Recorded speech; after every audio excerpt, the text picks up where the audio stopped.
What a great day for Philadelphia. First, the Phillies last night again beat the Atlanta Braves in the playoffs.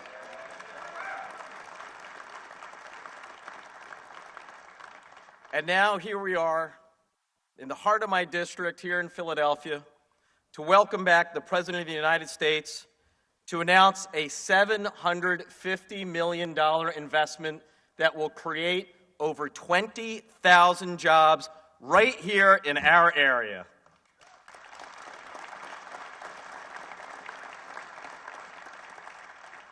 I just for a moment want to take a step back. This didn't happen by accident.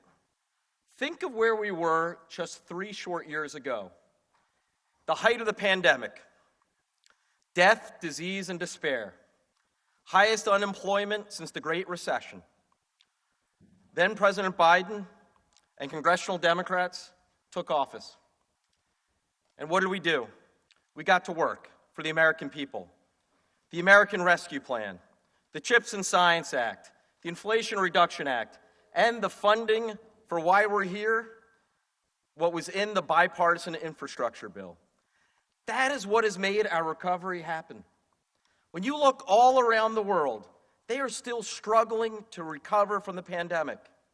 Here in America, the greatest job creation of any single presidential term in American history. Thank you, President Biden.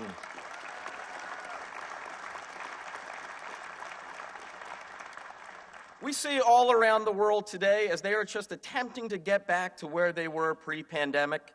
We've already caught up and are surging ahead. But it's one thing to recover, it's another thing to build for the future. We've done one and are now doing another. That's what being here is all about.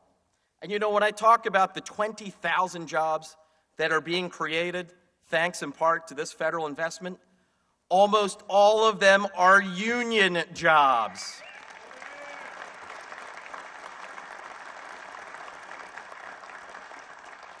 Because as the president likes to say, it's the middle class that built America, and it is organized labor that built the American middle class. So, you already heard Secretary Granholm talk about the advancements that are being made in science, what will be produced here, the way that'll help transition us to clean energy. Please don't forget that. Because there are folks in Washington, D.C., that crazy place where I work, who like to say that, oh no, we have to accept the climate crisis or we'll lose jobs. It's completely false. And we're proving it false right here. The new jobs that are being created are jobs in the new economy and new energy. You know, right here along the banks of the Delaware River in Philadelphia, we have always been a major engine for economic growth in the United States. It is those jobs that brought my dad and my mother's parents to come to Philadelphia. To know that right here, future generations of our city and our entire area will be employed, it's exciting, it's invigorating. And Mr. President, again, I just want to say, on behalf of everyone in my district, thank you, President Biden.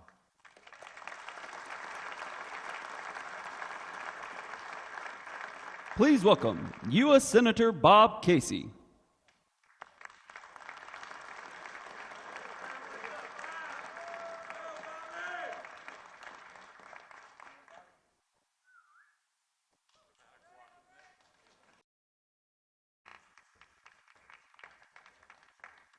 Well, good afternoon, everyone.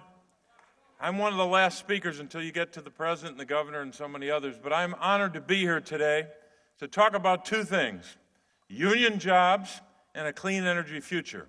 That's why we're here to gather today, to celebrate this investment in the people of southeastern Pennsylvania and beyond, throughout this whole region and throughout our state. So we're grateful for this. And I want to thank the President for his work in passing the infrastructure bill, a law that I voted for proudly.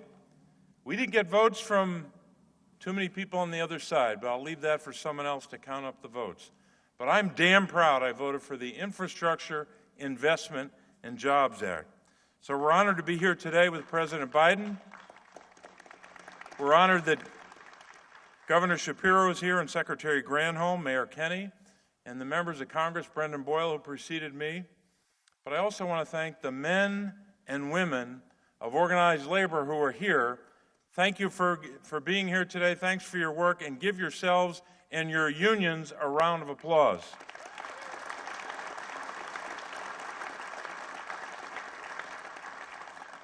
But we're here today to celebrate those union jobs and the investment in a clean energy future.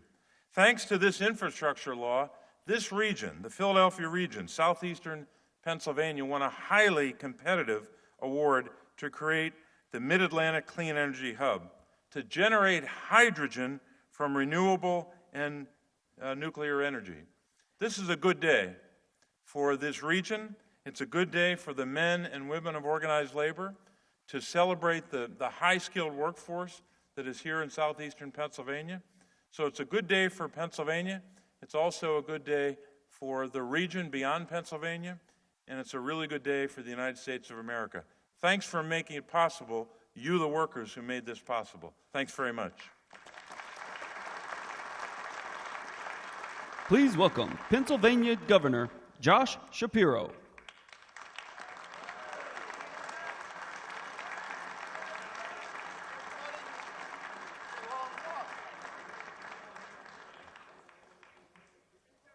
How we doing, Philly? So listen, I know it's a challenging moment right now overseas, and I know it's a challenging moment right here in our beloved city. So many in Philly are hurting right now. 2 more police officers were shot last night, 1 fatally.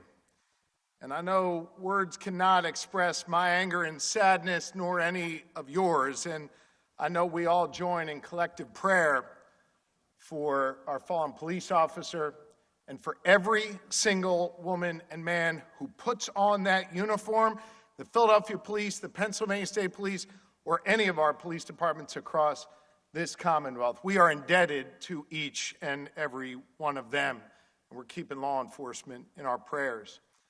For as sad as a moment this is for our city, it's also a moment to feel hopeful, a moment to feel optimistic. You know, when 95 collapsed this summer and the eyes of the world were on us, Philadelphia, Pennsylvania, we showed that we can do big things when we work together. We showed we can get the job done. You see, we reopened I-95 in just how many days? 12 days. 12 days.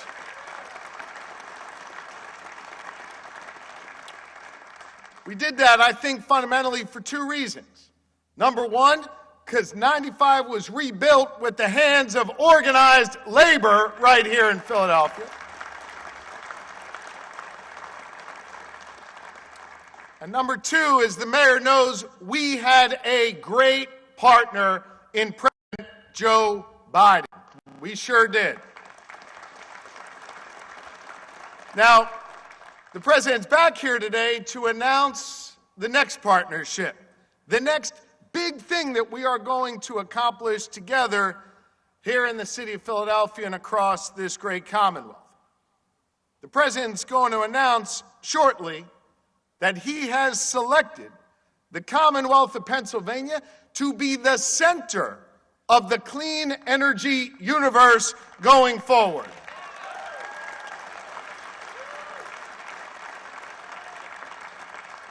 And hear me on this, I'm competitive as hell, and there aren't many states that are part of this, but Pennsylvania is the only state in the nation to secure 2 regional hydrogen hubs, 2 of them right here in the Commonwealth.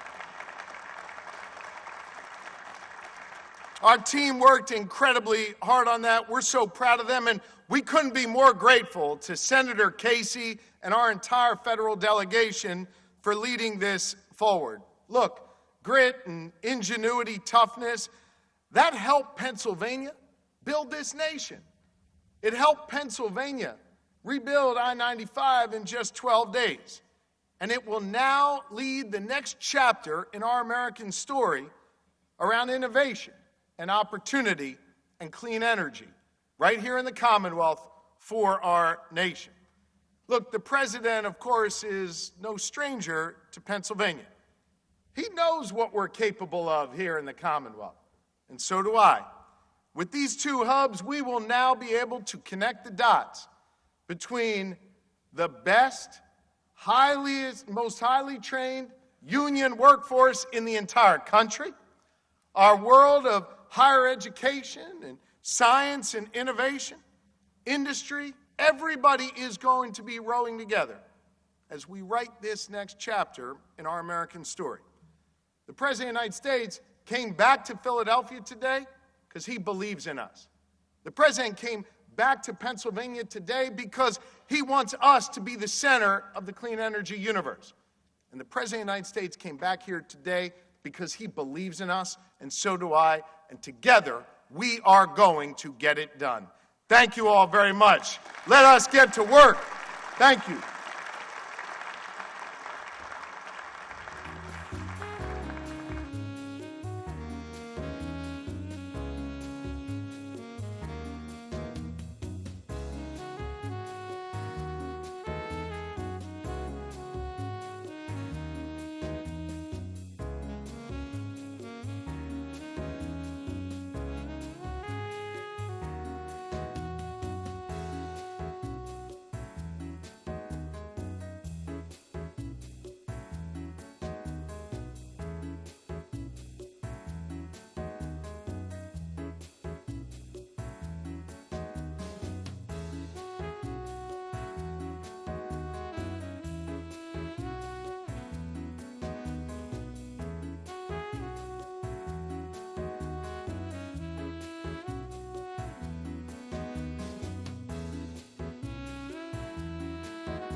Please welcome the business manager for the Philadelphia Building and Construction Trades Council, Ryan Boyer.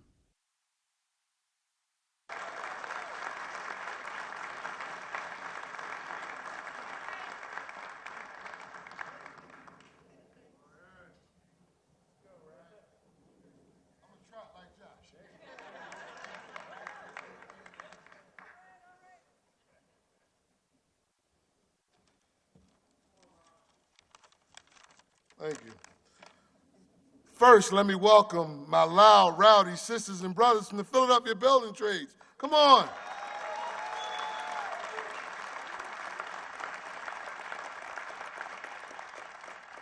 I'm honored and privileged to be here today to present the most labor-friendly president in the history of the United States of America, our president, Joe Biden. Joe Biden has prioritized the needs of working families, union families, more than any other president in the history of our nation. Against significant opposition, Joe Biden advanced and signed the biggest infrastructure package in our generation, literally billions of dollars of investments in our roads, bridges, schools, and all of our communities will benefit from this for thousands of good-paying union jobs, Anthony Gallagher.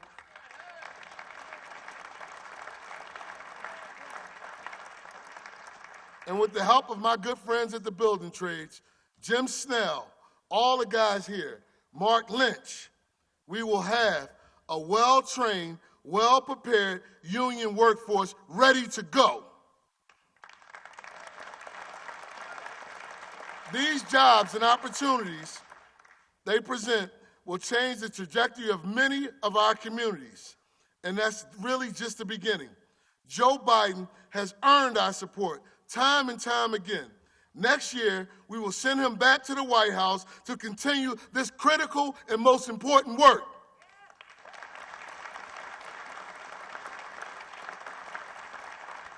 Josh says he's competitive. Boy, you don't know about North Philadelphia competitiveness. And for us, in the whole city and the whole region, there is really no alternative. It's either Joe Biden or we go to hell in the handbasket. Ladies and gentlemen, brothers and sisters, please join me in welcoming our friend, our Pennsylvania. He comes to us all the time, so give him a warm Pennsylvania welcome to the President of the United States, President Joe Biden.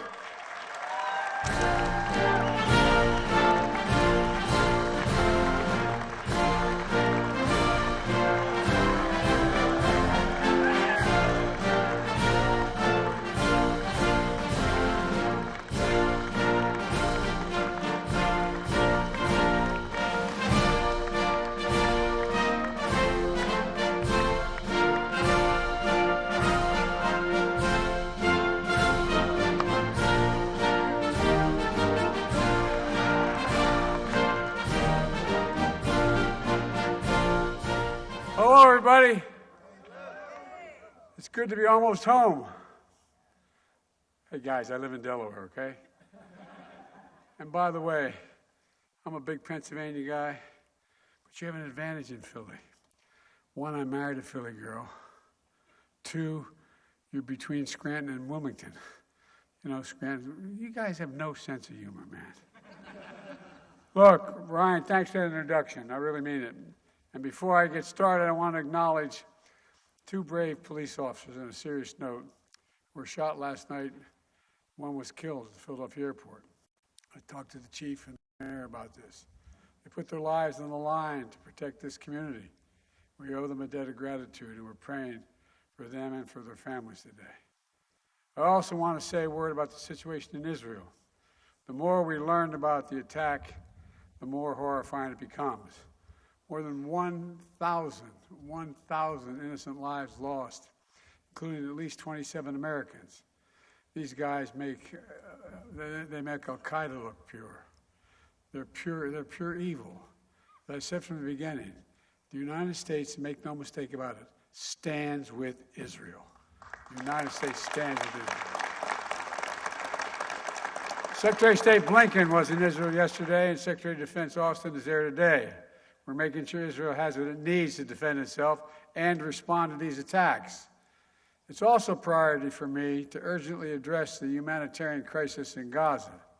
At my direction, our teams are working in the region, including communicating directly with the governments of Israel, Egypt, Jordan, and other Arab nations, and the United Nations to surge support and humanitarian consequences for Hamas' attack to help Israel. You know, we can't lose sight of the fact that the overwhelming majority of Palestinians had nothing to do with Hamas and Hamas's appalling attacks, and they're suffering as a result as well. This morning, I spoke with the family members of all those Americans who are still unaccounted for on a Zoom call for about an hour and 10, 15 minutes. They're going through agony, not knowing what the status of their sons, daughters, husbands, wives, children are. You know, it's gut-wrenching. I assured them my personal commitment to do everything possible to return every missing American to their families. We're working round the clock to secure the release of Americans held by Hamas. in close cooperation with Israel and our partners around the region. We're not going to stop till we bring them home. Folks, now for the reason to be here. Secretary Granholm, no one's more enthusiastic about building our clean energy future than you are. And we also, I got so many friends here today. Pennsylvania delegation, Josh Shapiro, Governor, Mayor Kennedy is an old friend, one of my closest friends in the Senate and in politics, Bobby Casey. Representative Brendan Boyle is always there. And I have Governor John Carney from Delaware and Tom Carper, two of the best people I've ever worked with. The New Jersey delegation, Donald Norcross. I kid Donald all the time that Delaware is small, but we own the Delaware River up at the high water mark in New Jersey. By the way, there's a lawsuit that actually happened. Anyway, but and he couldn't be here, but Cory Booker is a good friend, and who's on the ground in Israel. And when the attacks occurred, from everything he's doing to support the people of Israel. And I also want to thank him for pushing so hard for the projects we're about to talk about. And Governor Phil Murphy couldn't be here, but he's also a strong, strong supporter. And one thing before we get started, let's go Phillies. You watch that game last night? Yo! Between the Phillies and Eagles, man, it's a good year, man. This is a good year. We're going to win the series and the NFL. Look, and if I didn't say that, Bobby Brady would be up on the stage here with me. Look, you heard me say it before. When I think climate, I think jobs, good-paying jobs, union jobs. By the way, I'm serious. Look, let me get one thing straight about unions. The reason I'm so pro-union, the middle class built America. Wall Street did not build the middle class. Unions built the middle class. That's why. That's not a joke. I'm deadly earnest about that. And it's especially true when it comes to clean energy and manufacturing. When the public sector and the private sector come together, proving we can do big things in America. One of the things that I worried about was that, we talked about people, there used to be an argument that you can't have industrial policy dictated by the government. Well, guess what? I found that when the government invests in the needs of the American people, invests in America and the American people, guess what? The private sector jumps on real quick. In fact, I've asked CEOs this question repeatedly. When the United States invests considerable resources in new industry, does it encourage or discourage businesses to get in? And the answer is clear. It encourages them to get in. Federal investments attract private sector investments, a lot of it. Creates jobs in industries like clean energy and demonstrates we're all in this together. And that's what this is all about today. I'm here to announce one of the largest advanced manufacturing investments in the history of this nation. $7 billion in federal investments. It's going to attract $40 billion in private investment in clean hydrogen and power of the economy. Spread over 16 states, creating tens of thousands of good-paying jobs, many of them union jobs, most union jobs. It's a $50 billion investment in our economic competitiveness, a stronger, energy-secure economy, and combating the existing threat of climate change. It's all part of my plan to make things in America. There was a law early on that I forgot about, which was that back in the 30s, during the Roosevelt time, it said it wasn't only good, but we should encourage, when the president has money to spend that the Congress gave him, that president should do two things.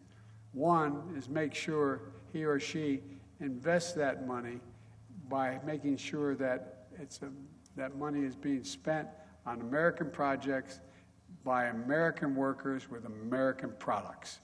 And guess what? Presidents all along kept saying, well, we have exceptions. Only 30% need to be that, only 40%. Well, guess what? I changed that. To invest in America and invest in America is what we do. We grow the economy from the middle out and the bottom up, not the top down. When I came to office, I was determined to move away from the trickle-down economics. You usually say when the wealthy do well, big business, everybody's going to do well. Well, not a whole hell of a lot dropped out of my dad's kitchen table when I was growing up. No, I'm serious. I decided we're going to focus on building the middle class. When the middle class does well, everybody does well. The poor have a way up, the middle class do very well, and the wealthy still do well. They got to start paying their taxes. That's another issue. Folks, you know, the press started calling this my plan Bidenomics. Today's announcement is a critical piece of that plan. Let me explain.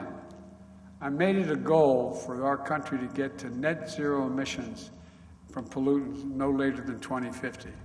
By the way, it's the only existential threat to humanity. Is we don't do this, we don't stay below these numbers, the whole world's changing. Our kids are going to be, and our grandkids are going to be, anyway, I don't want to even think about it. Clean hydrogen is going to help us meet that goal. When it comes to charging our cars or powering our homes, all we need is clean electricity to power, to get from solar and wind. That's just fine. We're doing that, and we're getting close to meeting that goal.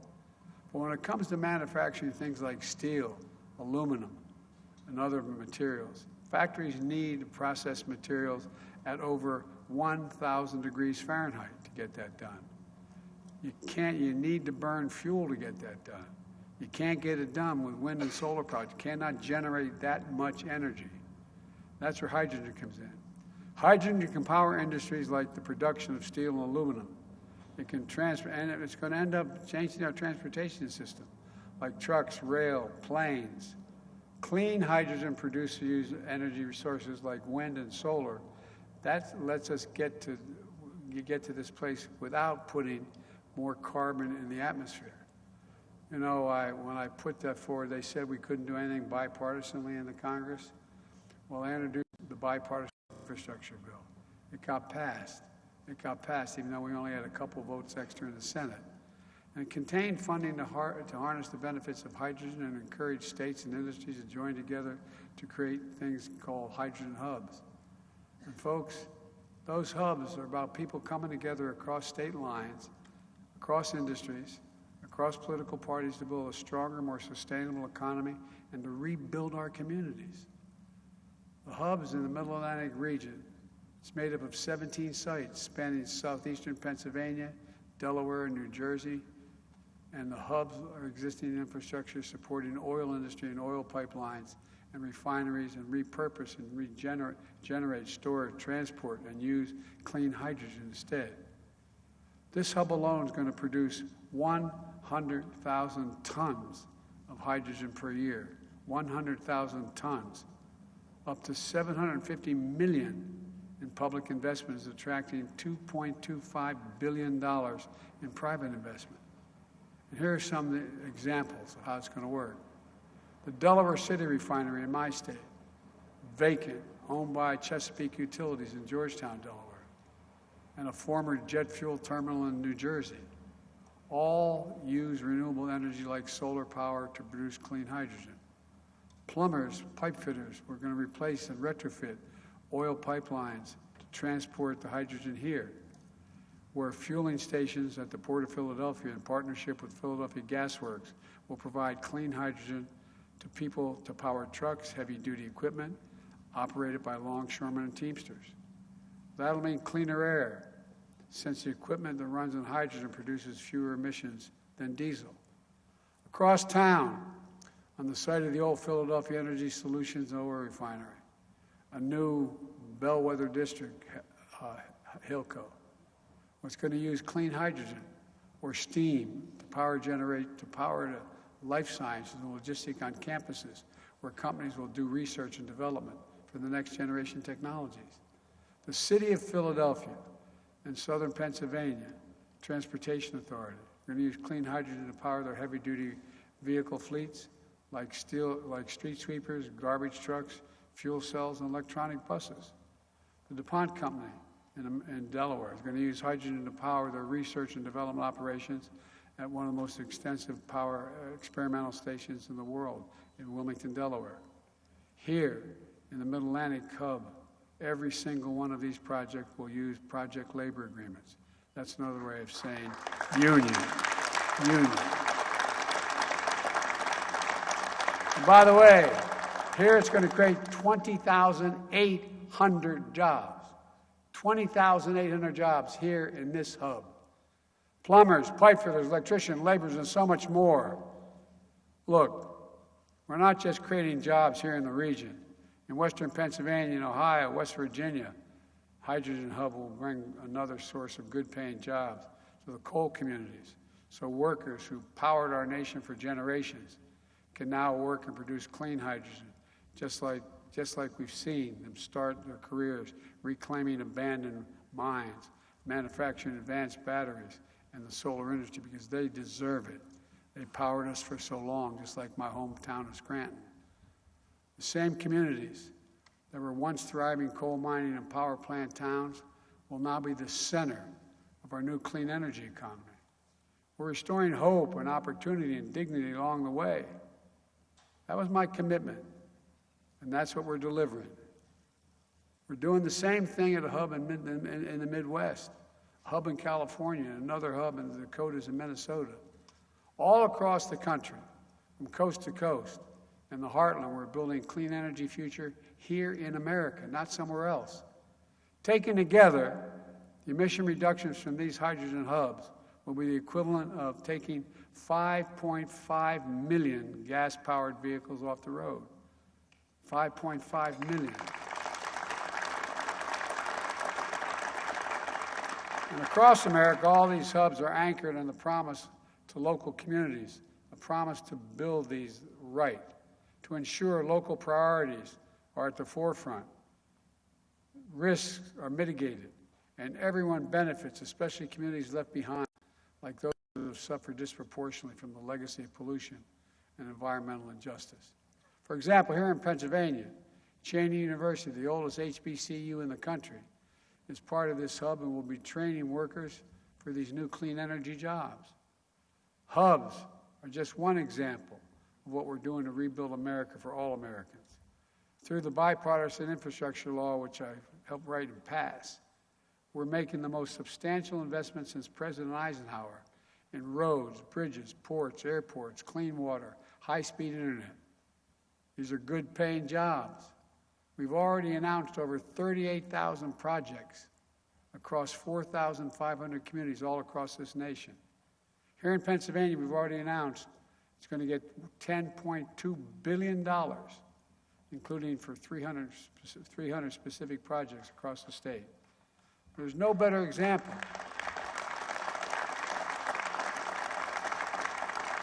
There's no better example of how we're rebuilding America, doing big things right here in Philly, where union labor, a great team effort to get I-95 back up and running in just 12 days with the help of the governor after a section of that highway collapsed. Anybody think we'd be able to do that in 12 days? It's never been done before. We're upgrading airports from Pittsburgh to Lehigh Valley to right here in Philly. And I want to tell you, and Bobby, I say Bobby, my good buddy, the guy from Scranton, you know, Casey, we're investing $900 million, almost $1 billion, to rebuild the Montgomery locks and dams. We're going to get moving on and I promised Bob, we got a lot of money for Amtrak. We're going to build it, where is he? Bobby, we're going to build that line from Scranton to New York. It's coming, man. I'm determined to build that line. We used to have it. Now we got the money and we're going to get it done. Since I took office, we created 13.9 million new jobs across America. 13.9. We created 850,000 manufacturing jobs, twice as many as the previous administration created in all its time. The unemployment rate has stayed below 4% for 20 straight months in a row, the longest stretch in 50 years.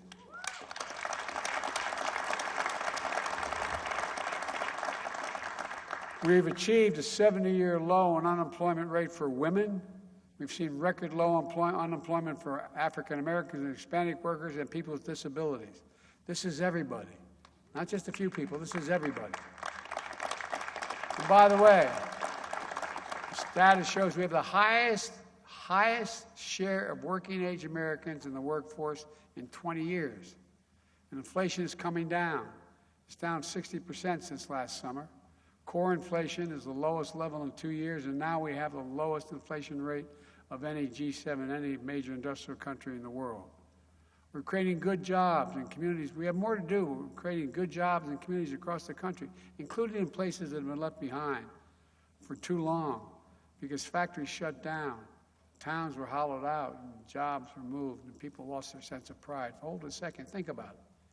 How many small towns you know in Pennsylvania and all across the Midwest where there was a factory that for 30, 40 years, people were able to work and have a good, decent salary, live a middle-class life. And all of a sudden, corporate America decided, I'm going to find cheaper labor overseas.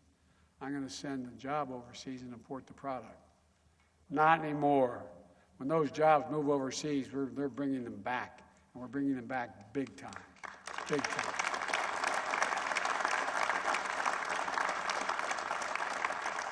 And by the way, I mean it. Think of the pride. You know, you lived in a neighborhood, you lived in a small town. Your father, your grandfather, you're able to make it, and all of a sudden there's nothing left. Kid comes to you and says, I got a good education, Mom, but I can't live here anymore. There's no jobs. We're going to restore their pride as well.